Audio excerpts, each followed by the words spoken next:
Hello everyone. നമ്മുടെ SSC CGL exam എല്ലാം complete ആയി. അപ്പോൾ അതിൻ്റെ റിസൾട്ടിന് വേണ്ടി വെയിറ്റ് ചെയ്തിരിക്കുകയാണ് നിങ്ങളെന്ന് അറിയാം. അപ്പോൾ അതിൻ്റെ ഒരു ഇമ്പോർട്ടൻ്റ് അപ്ഡേറ്റ് ആണ് നിങ്ങളുടെ മുമ്പിൽ പറയാനുള്ളത്. നമ്മുടെ SSC ചെയർമാൻ തന്നെ പറഞ്ഞിരിക്കുകയാണ്, നമ്മുടെ ഒബ്ജക്ഷൻ ഒരുപാട് ക്വസ്റ്റ്യൻസിന് അവർക്ക് ഒബ്ജക്ഷൻ വന്നിട്ടുണ്ട്. അപ്പോൾ കുറേ ക്വസ്റ്റ്യൻസിൽ തെറ്റുണ്ടായിരുന്നു. അപ്പോൾ അത് കാരണം ഏകദേശം 1000-ഓളം ക്വസ്റ്റ്യൻസിനകത്ത് അവർക്ക് എന്ത് ചെയ്യുന്നുണ്ട്, ഒബ്ജക്ഷൻ ഉണ്ട്. അപ്പോൾ അത് റെക്ടിഫൈ ചെയ്ത് റിസൾട്ട് ഏകദേശം ഡിസംബറോ അല്ലെങ്കിൽ ഡിസംബറിന് മുന്നോടിയായിട്ട്, ഇപ്പം ഡിസംബറിൽ തന്നെ റിസൾട്ട് വരാനാണ് ചാൻസ്.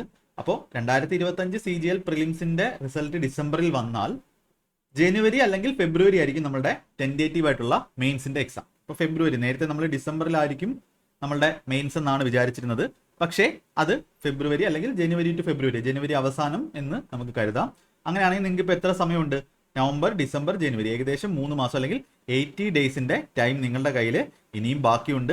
ആ ഒരു 80 ഡേയ്സ് നിങ്ങൾ കറക്റ്റായിട്ട് വിനിയോഗിച്ചു കഴിഞ്ഞാൽ നിങ്ങൾക്ക് അടിപൊളിയായിട്ട് പരീക്ഷ എഴുതി എന്ത് ചെയ്യാൻ പറ്റും, ജോലിയിലോട്ട് കയറാൻ പറ്റും, അല്ലെങ്കിൽ നല്ല മാർക്ക് വാങ്ങാൻ പറ്റും. നിങ്ങൾ ജോലിയിലോട്ട് കയറുക എന്ന് പറയുന്നത് നമ്മൾ കട്ട് ഓഫിനെ മറികടന്ന ഒരു മാർക്ക് വാങ്ങുക എന്നുള്ളതാണ്. അപ്പം നിങ്ങൾ ശ്രദ്ധിക്കേണ്ട കാര്യം, ബാക്കിയുള്ള കോമ്പറ്റീറ്റേഴ്സുമായിട്ട് കമ്പയർ ചെയ്യുമ്പോൾ എങ്ങനെ നിങ്ങൾക്ക് അവരെക്കാളും മാർക്ക് വാങ്ങാൻ പറ്റും എന്നുള്ള കാര്യമാണ് നിങ്ങൾ ശ്രദ്ധിക്കേണ്ടത്. അല്ലാതെ ബാക്കി കട്ട് ഓഫ് കയറുമോ അല്ലെങ്കിൽ ജോലി കിട്ടുമോ അതൊന്നും നിങ്ങൾ ഇപ്പോൾ ശ്രദ്ധിക്കേണ്ട കാര്യമല്ല. ഇപ്പോൾ ചെയ്യേണ്ട കാര്യം, നിങ്ങളുടെ കയ്യിൽ ഒരു പ്രിസ്ക്രൈബ്ഡ് ആയിട്ടുള്ള സിലബസ് ഉണ്ട്. ആ സിലബസിനെ എങ്ങനെ നിങ്ങൾക്ക് കംപ്ലീറ്റ് ആക്കി കൊണ്ടുപോകാം എന്നാണ് നോക്കേണ്ടത്. അപ്പോൾ അതിൻ്റെ ഡീറ്റെയിൽസ് ആണ് ഇന്നത്തെ ഈ ഒരു വീഡിയോയിൽ ഞാൻ നിങ്ങൾക്ക് പറഞ്ഞുതരാൻ പോകുന്നത്.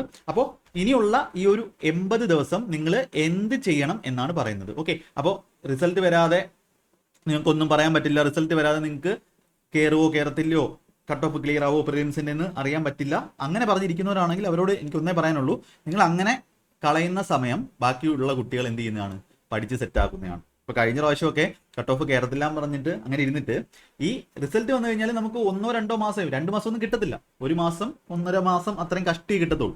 അപ്പോൾ ആ സമയം കൊണ്ട് നിങ്ങൾക്ക് ഒരിക്കലും എന്ത് ചെയ്യാൻ പറ്റത്തില്ല. മെയിൻസിന്റെ പ്രാക്ടീസ്, മെയിൻസിന്റെ സിലബസ് അല്ല കംപ്ലീറ്റ്. സിലബസ് എന്ന് പറഞ്ഞാൽ പ്രിലിംസിന്റെ സിലബസ് തന്നെയാണ്.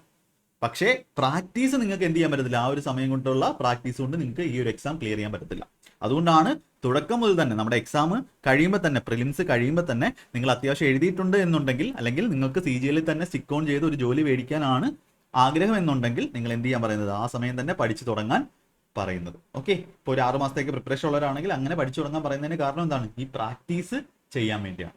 അപ്പോൾ അതാണ് ഏറ്റവും നിങ്ങളെ വ്യത്യസ്തനാക്കുന്നത്. ഇനി എങ്ങനെയാണ് പ്രാക്ടീസ് ചെയ്യേണ്ടത്? നമ്മൾ ആദ്യത്തെ ഏരിയാസിൽ അല്ലെങ്കിൽ ആദ്യമൊക്കെ നമ്മൾ ചെയ്തിരുന്നത് എങ്ങനെയായിരുന്നു, നമ്മുടെ പിനാക്കിൾ ബുക്ക് എടുത്ത് അല്ലെങ്കിൽ പ്രീവിയസ് ഇയർ ബുക്ക് എടുത്ത് ഇങ്ങനെ ചെയ്ത് പോകുമായിരുന്നു. പക്ഷേ നിങ്ങളുടെ ഈ പ്രാക്ടീസിൽ എന്ത് ചെയ്യണം, കുറച്ച് വ്യത്യാസം വരുത്തിയാലേ മെയിൻസ് ലെവലിൽ നിങ്ങൾക്ക് ചെയ്യാൻ പറ്റത്തുള്ളൂ. അപ്പോൾ അതിന് മാത്സിന് എന്തൊക്കെ കാര്യങ്ങൾ ചെയ്യണമെന്നാണ് ഇന്നത്തെ വീഡിയോയിൽ എന്ത് ചെയ്യുന്നത് ഞാൻ പറയാൻ പോകുന്നത്. അപ്പോൾ മാത്സിന് നിങ്ങൾ ചെയ്യേണ്ട കാര്യം, ഓൾറെഡി മാത്സിൻ്റെ ടോപ്പിക്കുകൾ നിങ്ങൾ ജസ്റ്റ് അറിഞ്ഞിരിക്കുന്നവരായിരിക്കണം. അപ്പോൾ മാത്സിൻ്റെ ടോപ്പിക് അറിയാവുന്നവർ, അതായത് ഏകദേശം ഒരു 60 to 80% സിലബസ് മാത്സ് പഠിച്ചവരായിരിക്കണം എന്ത് ചെയ്യുന്നത്. അവർക്ക് വേണ്ടിയാണ് ഇത് പറയുന്നത്. ബാക്കി ഒന്നും പഠിക്കാത്തവർക്ക് വേണ്ടി ഞാൻ സെപ്പറേറ്റ് പറഞ്ഞുതരാം. അപ്പോൾ അങ്ങനെ മാത്സ് അത്യാവശ്യം നിങ്ങൾ എവിടെ കോച്ചിങ്ങിന് പോയവരായാലും ഒരു കുഴപ്പമില്ല, നിങ്ങൾ എവിടെ പഠിച്ചവരായാലും മാത്സ് അത്യാവശ്യം അറിഞ്ഞിരിക്കുന്നവരായിരിക്കണം. ഇനി അവർ ചെയ്യേണ്ട കാര്യം എന്ന് പറഞ്ഞാൽ എന്താണ്, മിക്സ്ഡ് ആയിട്ടുള്ള പ്രാക്ടീസാണ്. അത്യാവശ്യം ചാപ്റ്റേഴ്സ് തീർത്തിട്ടുണ്ടെങ്കിൽ മിക്സ്ഡ് പ്രാക്ടീസിന് വളരെ വളരെ ഇമ്പോർട്ടൻസ് ഉണ്ട്. അപ്പോൾ മിക്സ്ഡ് പ്രാക്ടീസ് എങ്ങനെയാണ് ചെയ്യേണ്ടത്, ടൈമർ ഇട്ടിട്ട് ചെയ്യണം. അപ്പോൾ അത് എങ്ങനെയാണെന്ന് പറഞ്ഞുതരാം. അതൊരു സിമ്പിൾ ആയിട്ടുള്ള പരിപാടിയാണ്.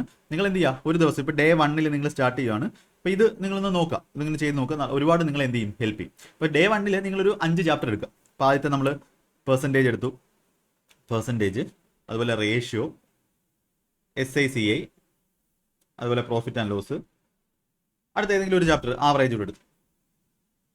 അപ്പോൾ ഈ ഒരു 5 ചാപ്റ്റർ എടുത്തിട്ട് ഈ ഒരു 5 ചാപ്റ്ററിൽ നിന്ന് എന്ത് ചെയ്യുക, പെർസെൻറ്റേജിൽ നിന്ന് ഫസ്റ്റ് 20 ക്വസ്റ്റ്യൻ. ഇപ്പോൾ പിനാക്കിൾ ബുക്ക് ഉണ്ടെങ്കിൽ അത്, അല്ലെങ്കിൽ നിങ്ങളുടെ കയ്യിലിരിക്കുന്ന പ്രീവിയസ് ഇയർ ബുക്ക് ഏതാണോ അതെടുത്ത് ചെയ്യാം. Ratio 20 question, SICI 20 question, profit and loss 20 question, average 20 question. അങ്ങനെ ഈ ഒരു 100 ക്വസ്റ്റ്യൻ ആണ് നിങ്ങൾക്ക് എന്ത് ചെയ്യാനുള്ളത്, അന്നത്തെ ദിവസം ചെയ്യാനുള്ളത്. അപ്പോൾ ആ 100 ക്വസ്റ്റ്യനകത്ത് നിങ്ങൾക്ക് എന്ത് ചെയ്യാം, ഓരോ ചാപ്റ്റർ, ഇപ്പം ഇത് 20 ക്വസ്റ്റ്യൻ ആണെങ്കിൽ നിങ്ങൾക്ക് അതൊരു 10 മിനിറ്റോ അല്ലെങ്കിൽ 12 മിനിറ്റോ അല്ലെങ്കിൽ 15 മിനിറ്റോ ടൈമർ ഇടാം. അത് നിങ്ങളുടെ പ്രിപ്പറേഷൻ അനുസരിച്ച്. ചിലപ്പോൾ 20 മിനിറ്റ് ഇടേണ്ടി വരും. അപ്പോൾ എല്ലാത്തിലും എന്ത് ചെയ്യുക, 15 മിനിറ്റിൻ്റെ ടൈമർ ഇടുക. അപ്പോൾ ഈ 15 മിനിറ്റിൻ്റെ ടൈമർ ഇട്ടതിന് ശേഷം നിങ്ങൾ എന്ത് ചെയ്യുക, ക്വസ്റ്റ്യൻ ചെയ്യുക. അപ്പോൾ ആദ്യത്തെ 15 മിനിറ്റ്, ഇതും 15 മിനിറ്റ്. അപ്പോൾ ഫസ്റ്റ് പെർസെൻറ്റേജ് ചാപ്റ്റർ നിങ്ങൾ എന്ത് ചെയ്തു, 15 മിനിറ്റ് ടൈമർ ഇട്ടിട്ട് 20 ക്വസ്റ്റ്യൻ കംപ്ലീറ്റ് ചെയ്തു. ചിലപ്പോൾ നിങ്ങൾക്ക് 15 മിനിറ്റിൽ 12 ക്വസ്റ്റ്യനോ 13 ക്വസ്റ്റ്യനോ ചെയ്യാൻ പറ്റത്തുള്ളൂ. പക്ഷെ എന്നാലും എന്ത് ചെയ്യും, നിങ്ങളെ അവിടെ ടെസ്റ്റ് ചെയ്യും. അതായത് നിങ്ങൾ പഠിച്ച കാര്യങ്ങൾ നിങ്ങൾക്ക് അപ്ലൈ ചെയ്യാൻ പറ്റുന്നുണ്ടോ എന്നുള്ള ടെസ്റ്റിംഗ് ആണ് അവിടെ നടക്കുന്നത്. ഇത് ടെസ്റ്റ് ചെയ്യാതെ പോകുന്നവരാണ് എക്സാമിന് പോയിട്ട് എന്ത് ചെയ്യാൻ പറ്റാത്തത്, സമയം കിട്ടാതെ ഇരിക്കുന്നത്. അപ്പോൾ ഈ ഒരു ടെസ്റ്റിംഗ് വളരെ ഇമ്പോർട്ടൻ്റ് ആണ്. അപ്പോൾ ടെസ്റ്റ് ചെയ്യുമ്പോൾ നിങ്ങൾക്ക് മനസ്സിലാവും നിങ്ങളുടെ പെർസെൻറ്റേജ് എന്ന് പറഞ്ഞ ചാപ്റ്റർ നിങ്ങൾക്ക് ചെയ്യാൻ പറ്റുന്നുണ്ടോ അതോ പെർസെൻറ്റേജിൽ നിങ്ങൾ വീക്ക് ആണോ എന്നുള്ളത്. അപ്പോൾ ആരെടുത്തും പോയി പറയേണ്ട ആവശ്യമൊന്നുമില്ല, നിങ്ങൾക്ക് തന്നെ സ്വയം ടെസ്റ്റ് ചെയ്ത് എന്ത് ചെയ്യാം, മനസ്സിലാക്കാം. അപ്പോൾ നിങ്ങൾ മാത്രമേ കാണുന്നുള്ളൂ. അപ്പോൾ മനസ്സിലാവും പെർസെൻറ്റേജ് എന്ന് പറഞ്ഞ ചാപ്റ്ററിൽ എനിക്ക് എത്രത്തോളം എന്തുണ്ട്, ഗ്രാഹ്യമുണ്ട്. അപ്പോൾ മനസ്സിലാവും പെർസെൻറ്റേജ് ഇനി പഠിക്കണോ വേണ്ടെന്നുള്ളത്. ഇനി റേഷ്യോ പ്രൊപ്പോർഷൻ്റെ ആദ്യത്തെ 20 ക്വസ്റ്റ്യൻ ചെയ്യാം. ഫസ്റ്റ് ബുക്ക് എടുത്തിട്ട് ആദ്യത്തെ 20 ക്വസ്റ്റ്യൻ ടൈമർ ഇട്ടിട്ട് ചെയ്യാം. അപ്പോൾ അതിൽ എത്ര ചെയ്യാൻ പറ്റി, ചെയ്യാൻ പറ്റാത്ത എന്തുകൊണ്ടാണ്, അത് അനാലിസിസ് കൂടെ നടത്തുക. അപ്പോൾ ഇത് കുറച്ച് സമയം എടുക്കുമായിരിക്കും, പക്ഷേ നിങ്ങൾ പഠിച്ചവരാണെങ്കിൽ കുറച്ച് സമയം എടുക്കത്തുള്ളൂ. പഠിക്കാത്തവരാണെങ്കിൽ കൂടുതൽ സമയം എടുക്കും. കുറച്ച് പഠിച്ചവർക്ക് കൂടുതൽ സമയം എടുക്കും. അപ്പോൾ അടുത്ത SICA ചെയ്തു, പ്രോഫിറ്റ് ആൻഡ് ലോസ് ചെയ്തു, ആവറേജ് ചെയ്തു. അപ്പോൾ ഇതിനകത്ത് ഏത് ചാപ്റ്ററാണ് നിങ്ങൾ വീക്ക് എന്ന് നിങ്ങൾക്ക് മനസ്സിലാവും. അപ്പോൾ എല്ലാ ചാപ്റ്ററും വീക്ക് ഉള്ളവർ കാണും, അല്ലെങ്കിൽ ഒരു ചാപ്റ്റർ മാത്രം വീക്ക് ഉള്ളവർ കാണും. എന്നിട്ട് എന്ത് ചെയ്യുക, ആ വീക്ക് ചാപ്റ്ററിനെ എന്ത് ചെയ്യുക, ആ വീക്ക് ചാപ്റ്ററിനെ, അങ്ങനെയാണ് വീക്ക് ചാപ്റ്റർ ഏതാണെന്ന് കണ്ടുപിടിക്കുന്നത്. അപ്പോൾ വീക്ക് ചാപ്റ്ററിനെ എന്ത് ചെയ്യുക, ട്രെയിൻ ചെയ്യുക. വീക്ക് ചാപ്റ്റർ ട്രെയിൻ ചെയ്യുക, ക്ലാസ്സുകൾ കാണുക, ക്ലാസ്സുകളുണ്ട് നിങ്ങൾക്ക് പഠിക്കുക, എന്തുകൊണ്ടാണ് തെറ്റിയത്, അതിലെ ക്വസ്റ്റ്യൻസ് എന്ത് ചെയ്യുക, നന്നായിട്ട് ചെയ്യും. അപ്പോൾ അങ്ങനെ ഡേ 1 അത് ചെയ്തു. ഡേ 1 തന്നെ ഈ വീക്ക് ആയിട്ടുള്ള ടോപ്പിക്ക് സെറ്റ് ആക്കാൻ നോക്കുക. ചിലപ്പം ഡേ 1 തന്നെ തീരത്തില്ല എന്നുണ്ടെങ്കിൽ ഡേ 2 എന്ത് ചെയ്യുക, ആ വീക്ക് ആയിട്ടുള്ള ഇതിനകത്തുനിന്ന് വീക്ക് ആയിട്ടുള്ള ടോപ്പിക്ക് ക്ലാസ് കണ്ട് സെറ്റ് ആക്കുക. അടുത്ത ഡേ 2 എടുക്കുക. ഡേ 2 ഇതേപോലെ അടുത്ത സെറ്റ് ഓഫ് ചാപ്റ്റേഴ്സ്, അടുത്ത 5 ചാപ്റ്റേഴ്സ്, ഇൻഡെക്സിലെ അടുത്ത 5 ചാപ്റ്റേഴ്സ്. ചിലപ്പോൾ ജോമെട്രി ആയിരിക്കും, ഓൾജിബ്ര ആയിരിക്കും, ട്രിഗ്നോമെട്രി ആയിരിക്കും. അത് നിങ്ങൾക്ക് ഇഷ്ടമുള്ള രീതിയിൽ മിക്സ് ചെയ്യാം. ട്രിഗ്നോമെട്രി ആയിരിക്കും, ഇതിൻ്റെ കൂടെ അരിത്തമെറ്റിക് കൂടെ കിട്ടുക, നമ്മുടെ ടൈം ആൻഡ് ഡിസ്റ്റൻസ്, അതുപോലെ ടൈം ആൻഡ് വർക്ക്. ഈ 5 ചാപ്റ്ററിൽ നിന്ന് 20 ക്വസ്റ്റ്യൻ വെച്ച് എടുത്ത് ചെയ്യും. അപ്പോൾ അങ്ങനെ ചെയ്ത് പോകുമ്പോൾ ആദ്യം നിങ്ങൾക്ക് ഡിഫിക്കൽട്ട് ആയിരിക്കും. ഒരു മാസം അല്ലെങ്കിൽ 2 മാസമൊക്കെ ആകുമ്പോഴുണ്ടോ, 2 മന്ത് ഒക്കെ ആകുമ്പോഴത്തേക്കും നിങ്ങൾക്ക് മാത്സിൻ്റെ ഒരുവിധപ്പെട്ട എല്ലാ ടോപ്പിക്കിലും നന്നായിട്ട് ചെയ്യാൻ പറ്റും. പക്ഷേ ഇത് പ്രൊവൈഡർ എന്താണ്, മാത്സ് ഒരു വട്ടമെങ്കിലും പഠിച്ച് അല്ലെങ്കിൽ സെറ്റായിട്ട് ഒന്ന് ക്ലാസ് ഒക്കെ കണ്ട് പഠിച്ചവർക്കാണ് ഈ ഒരു പരിപാടി എന്ന് പറയുന്നത്. ഇനി അല്ല കംപ്ലീറ്റ് ബിഗിനർ ആയിട്ടുള്ളവർ എന്ത് ചെയ്യുക, 2026 കോഴ്സ് എടുത്ത് പഠിക്കുക, അല്ലെങ്കിൽ 2026 വേണ്ടിയുള്ള ക്വസ്റ്റ്യൻസ് ചെയ്യുക. അല്ലാതെ ഈ മാത്സ് ഈ ഒരു 3 മാസം കൊണ്ട് ഇപ്പോൾ തുടങ്ങുന്നവരാണെങ്കിൽ മാത്സ് കംപ്ലീറ്റ് ആയിട്ട് സെറ്റ് ആക്കാൻ പാടാണ്. ഇങ്ങനൊന്നും പ്രാക്ടീസ് ചെയ്യാൻ പറ്റത്തില്ല. ആദ്യമേ കൺസെപ്റ്റ് പഠിച്ച് സെറ്റ് ആയെങ്കിലേ പറ്റത്തുള്ളൂ. ഓക്കെ, അപ്പോൾ ബിഗിനേഴ്സിന് വേണ്ടി അല്ല ഇത് പറയുന്നത്, ഇത് മെയിൻസിന് വേണ്ടി പ്രിപ്പയർ ചെയ്യുന്ന ആൾക്കാർക്കാണ് പറയുന്നത്. അപ്പോൾ അവർ ഈ ഒരു പരിപാടി, ഇപ്പം നിങ്ങൾ ആവറേജ് ആയിക്കോട്ടെ, കുറച്ച് പഠിച്ചവരായിക്കോട്ടെ, 3 മാസം 4 മാസം പഠിച്ചവരായിക്കോട്ടെ, പക്ഷേ മെയിൻസ് എഴുതണം എന്നുള്ളവരാണെങ്കിൽ ഈ ഒരു പരിപാടി ചെയ്ത് നോക്കുക.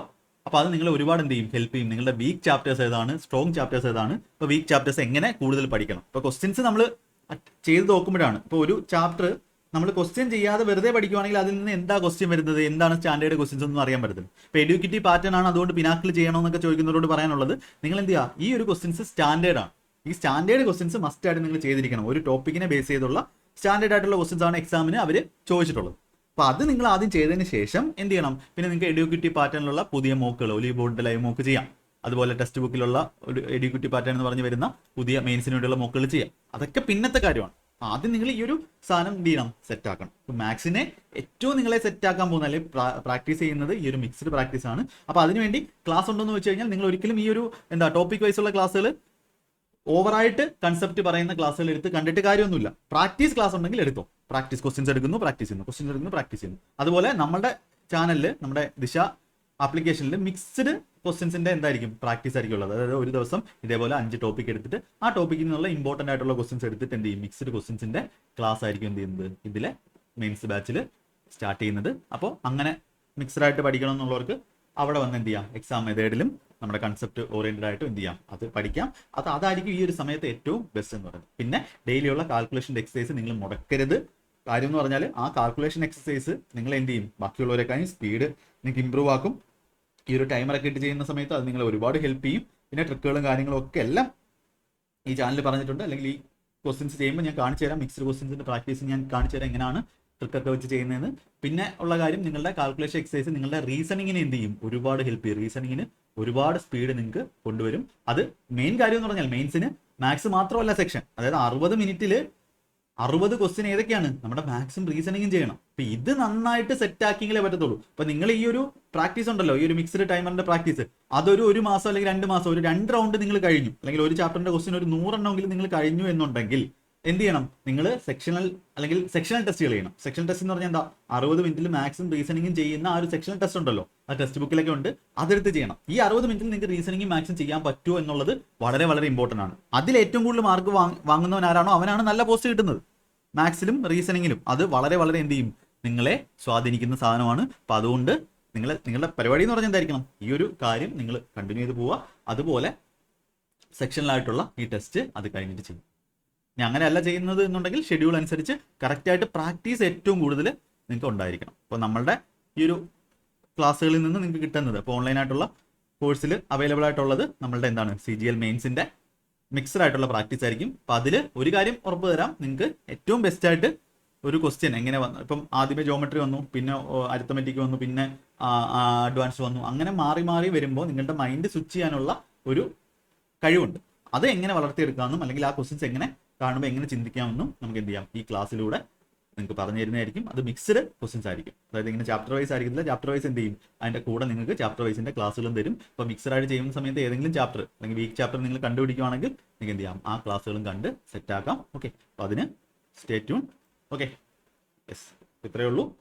നന്നായിട്ട് പ്രാക്ടീസ് ചെയ്യുക, കാൽക്കുലേഷൻ്റെ എക്സസൈസ് ചെയ്യുക, ഇത്രയേ ഉള്ളൂ കാര്യങ്ങൾ. പക്ഷേ ഇത് സിസ്റ്റമാറ്റിക് ആയിട്ട് ചെയ്ത് മാക്സിമം നമ്പർ ഓഫ് ക്വസ്റ്റ്യൻസ് ചെയ്ത് എന്താക്കണം, സെറ്റാക്കണം. ഓക്കെ, അപ്പോൾ എല്ലാവർക്കും ഓൾ ദി ബെസ്റ്റ്. നന്നായിട്ട് പഠിക്കുക. സമയം കിട്ടിയത് നന്നായിട്ട് വിനിയോഗിക്കാൻ ശ്രമിക്കുക. അല്ലാതെ സമയം കിട്ടി അതുകൊണ്ട് കുറച്ച് പഠിക്കാമെന്ന് പറഞ്ഞിരുന്നാൽ ബാക്കിയുള്ളവർ ഇപ്പോഴേ പഠിച്ചു തുടങ്ങിയവരുണ്ട്. അപ്പോൾ അങ്ങനെ എന്ത് ചെയ്യുക, പഠിക്കുക. Thank you.